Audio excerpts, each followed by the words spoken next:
everything in reality started just before World War II. Hitler had broken certain taboos, such as taking recourse to occultism and secret societies. The Ahnenerbe, a Nazi organization assigned with, among other things, archaeological and anthropological research, found this during an expedition to Afghanistan. This flying object is called Vimana, or Astra, by the Hindus.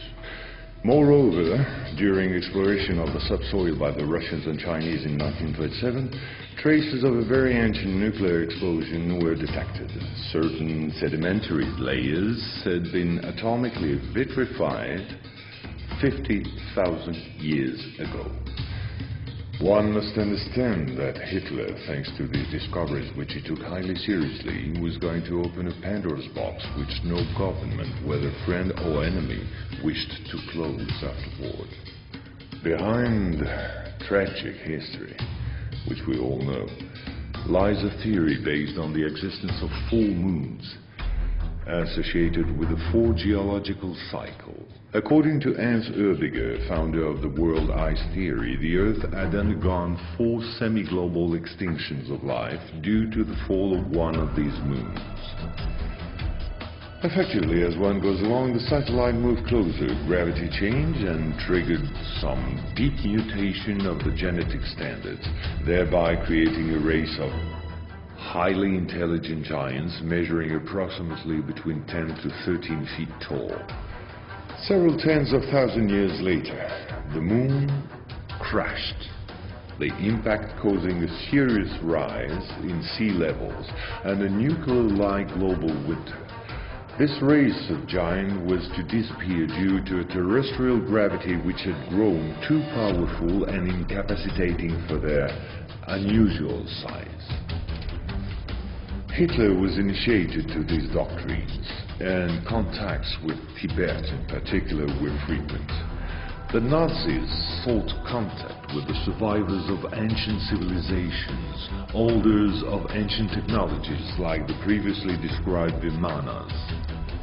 One of these civilizations spread out over the entire planet more than 600 pyramids made of stone, earth, and even iron. These pyramids are almost all pointed in the same direction, all have the same proportion as number pi, and all situated in magnetotelluric nodes. The oldest are in Asia. 2 of them are submerged, one south of Japan at Okinawa, another south of Cuba. These 2 were built about 12,000 years ago.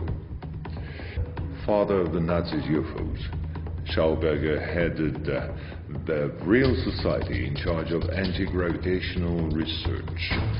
He died in 1958 in Texas, while working under protection of the United States on the improvement of his own flying saucers, which have since become American. You will quickly understand that 70% of unexplained aerial phenomena are human in origin and in no way extraterrestrial. Once World War II was over and Nazi technology had been systematically plundered by both Americans and Russians, the first challenge was to carry on and even complete the Nazis' research in great secrecy. The program, called Project Rainbow, especially known for the Philadelphia experiment, was the immediate proof. Mathematician von Neumann, who collaborated with Albert Einstein and Nikola Tesla on behalf of the Navy, succeeded in accidentally teleporting a Cannon-class destroyer escort, the USS Eldridge. These photos, supplied by Morris K. Jessup before his suspicious death, are rare testimonies for this unique experiment. At about the same period, Kenneth Arnold, U.S. Air Force pilot and CIA agent, launched the greatest operation in manipulation ever concerning the existence of UFOs. Making people believe they didn't exist was not the right solution and clearly insufficient. Discrediting enemies and frightening the population by systematic misinformation proved far more efficient. UFOs and parahuman belong henceforth to the movies, television and collective paranoia, and not to the realm of scientists as it should have been the case. In May 1947, the American Secret Services discovered the existence of an ancient terrestrial UFO secretly recovered by the Russians, which had crashed into the Altai Mountains along their border with Mongolia. Tension between the two blocs immediately rose a serious notch. The discovery was spectacular, and so not to lose face, the Pentagon, in tandem with the CIA, decided to tell lies and imagine a huge bluff to convince both the Russians and the world at large that they too recovered an UFO in Roswell in July 1947. Of course, it wasn't true, but the bluff worked all the same. In February 1949, an UFO was photographed and filmed in Antarctica. It was the first photo of this type of a cigar-shaped object. Other appearances were then to follow in one another by cyclic waves. At the same moment, the Apollo program, headed by Werner von Braun, was in full swing, and Dr. Braun in no way favorably welcomed the demand for paranormal experiments, which nevertheless took place during certain Apollo missions. This is the last known experiment on psychic and telepathic amplification, as well as detection of citron particles emitted by the Yogi towards the Apollo capsule.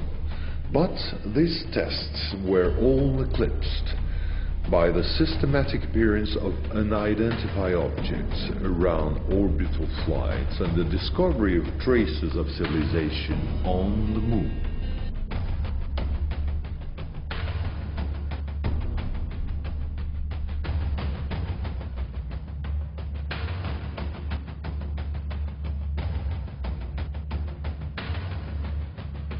NASA had to face an avalanche of data and embarrassing proofs.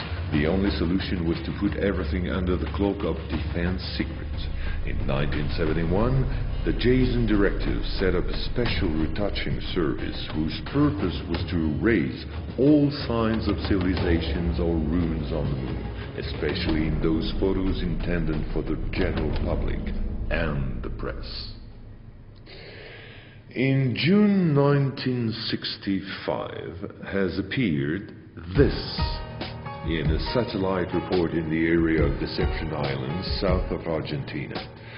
The Russians tried to sabotage the refloating operation in vain, despite the violence of the confrontation. The flying object was finally brought back to Edwards Air Force Base in California. And 10 years later, the first anti-gravitational drone using magneto-hydrodynamic propulsion, or MHD, made its debut test flight in the desert around Edwards Air Force Base, where a number of prototypes came into being. The Belgians got a small glimpse of so-called UFOs in 1989 and 1990. The incriminating model was a triangular-shaped Astra TR-3B or XR-7, capable of flying in total silence at more than Mach 10 through the multinational Raytheon, decided to invest a gigantic amount of money in an experimental program called HAARP, or High Frequency Activate Auroral Research Program. And it was quite a program.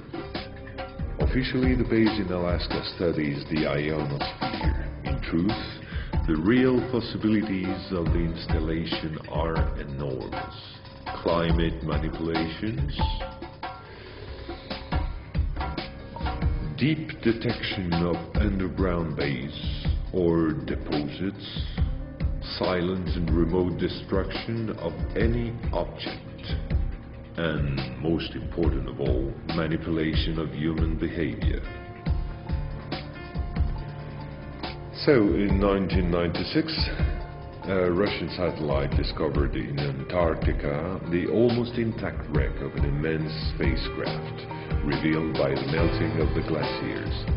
The ice samplings indicated a crash date some 24,000 years ago.